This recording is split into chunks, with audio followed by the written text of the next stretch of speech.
We've got William in California. How are you? Hey there, can you guys hear me okay? We can. Yep. Welcome to the show. Okay, I had a question for you. I just wanted to ask, this leads to another question, but I wanted to know your opinion or what your thought is on where blacks and whites came from. Did they come from the same ape?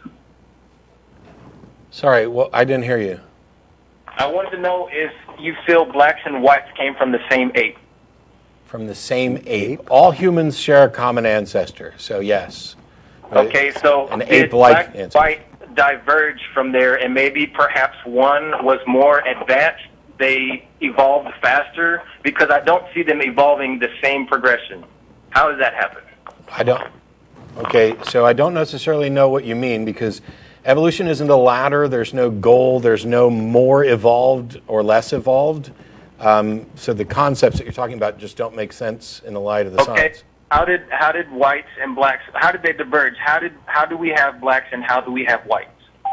They're just variations among the same race. I don't think that we've evolved any differently. Yeah, I mean, we evolve, and there are changes that take place, and one of those changes, probably due to isolation, population isolation, is skin pigmentation. Why are you just focused on black and whites? Because, first of all, there's an incredibly broad spectrum of ethnic diversity on the planet just among humans. But that doesn't say anything about who's more evolved or less evolved. Well, what I'm trying to ask is how did white and black people come about? Because if they're from the same ape, how did we get black skin and how did we get white skin? The same way we got people with, different shaped eyes, the same way we got people with different body types.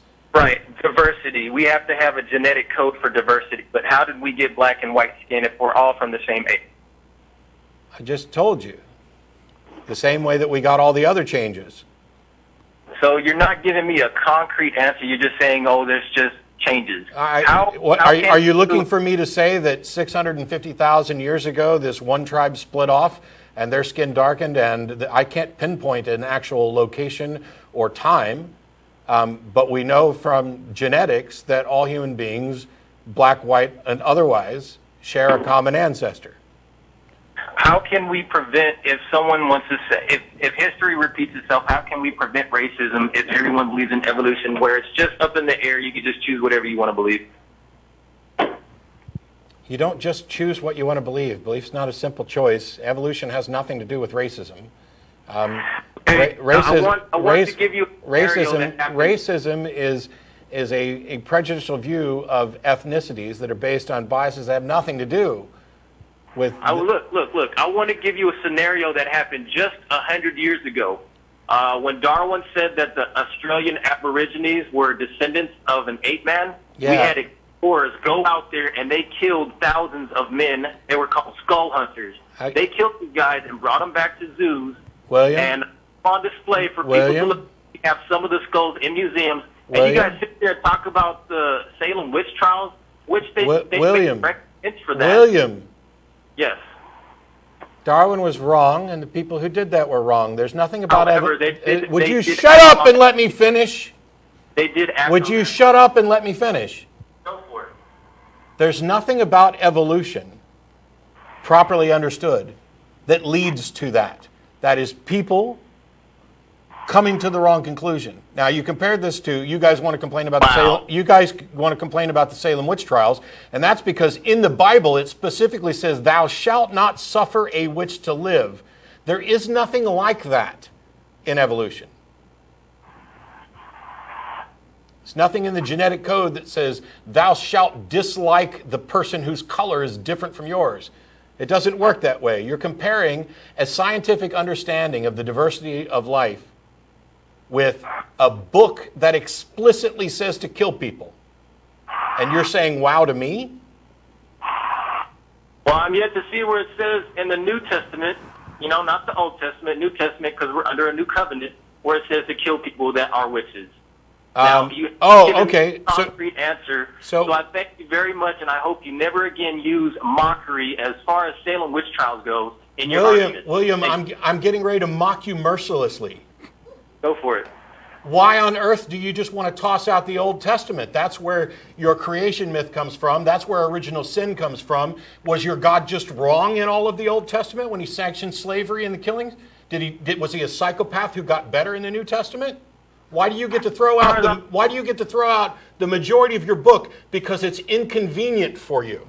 No, it's not, and I can argue it too. Because first of all, in the Old Testament, not all men was under the covenant. We had atonement. God was our atonement, so everything was free. You could kill someone because there was no law. We are under law now. Wow, that's absolutely bizarre. So if anybody who wasn't under your God's law, it wasn't wrong for them to kill. But what I'm asking is, your God specifically sanctioned slavery and murder.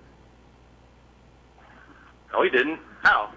Exodus 21. Have you not read it? It specifically tells you who you can enslave and who you can't, and how much to pay for them, and that you can beat them as long as they don't die. He specifically ordered Moses to run around slaughtering people, along with Joshua and pretty much everybody else of the barbarian Jews who ran around slaughtering anybody that got in their path.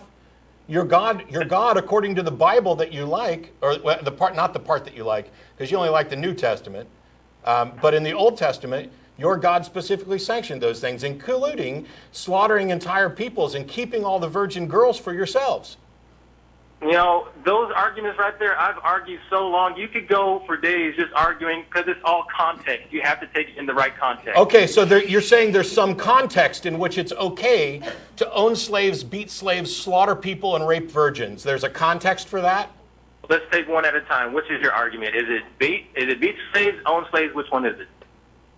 We'll start with a simple one. Owning another human being as property. What is the context in which that's okay? Back in the Old Testament, owning slaves was not the same as beating them like that. Wrong, If you did have money, William. If you did not have money William, to take care of William, you could offer yourself as a... William, shut up.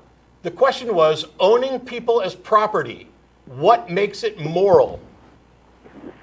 Well, what makes it immoral if your viewpoint, if your standpoint is from no morality? I'm sorry. You're the one who's here. You're the one who said you could defend this, that there was a context. You don't get to divert by asking broader questions about morality. I'm asking you, what is the context by which you justify the biblical authorization to own other people as property? You said there was context. I want to know what it is. Okay, well, like I said, back then, if you did not have money to support yourself, people offered themselves as slaves for work. This is not about indentured servitude. This is about owning people as property. Word for word, what is the context that I'm missing? Well, first of all, okay, I want to know how you feel that is wrong. Hey, William, goodbye. Done. I'll let you take the next one. I'm gonna have a drink. Sorry, you don't get to toss out the majority of your holy book because it's inconvenient, then claim that you can defend it, and then claim that I'm wrong because there's some context that makes it right, and then lie about what it actually says. You're either ignorant of what your book says, or you are lying to make excuses for it. And all your diversions about morality, I don't have time to give you a lecture on morality. You can go Google superiority of secular morality and hear what I actually have to say about it, and we can actually have discussions. But I think you're being incredibly dishonest, because I think we both agree, like almost everybody on the fucking planet, that owning another human being as property that you can pass down to your kids is immoral, and yet your book sanctions it. And by the way, killing witches, immoral. The same thing about if a man lies with a man as he lies with a woman, they've committed abomination and are deserving to be put to death, also immoral. Your book is a cavalcade of immorality. It is a nightmarish parade through your God's failures and bloodlust.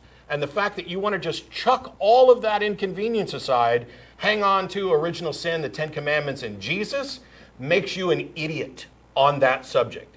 No two ways about it. This is not just an ad hominem, oh, he just called me an idiot instead of addressing my argument. No, I did both. Your argument is stupid, and you're stupid for trying to offer it. You don't know what you're talking about. Hey, it's been a while since I had a really good rant. Yeah. That ought to get put up on YouTube as a clip. This is what happens when you interrupt me from my homemade chili that I was making today to come in through the show. Well, and he wants to throw out the Old Testament, but isn't the Ten Commandments in the Old Testament? Yep. Is he throwing that out too? Along with the other 603 that, yeah. The Protestants ignore it. Yes, according to the Bible, we're under different covenants. I can't believe that people call in and think that we don't really know this stuff. There's, the Mosaic Law, the Noahic Law, and then there's Jesus. Okay, even if that was the case, well, why would you think that you can just shuck that aside? I mean, if Jesus came and made everything better and put us under a new covenant, please explain to me how the old covenant of actually running around slaughtering people was moral. Now, William Lane Craig will, and other apologists will. They'll say, hey, God said to do it. God is moral. Therefore, this was moral. By definition, whatever God does is moral. Yeah. Great. So when God told Abraham to kill Isaac, that was moral. Oh, he stopped him. No, he stopped him. Yes, he did, supposedly. But why would you need to do that test in the first place?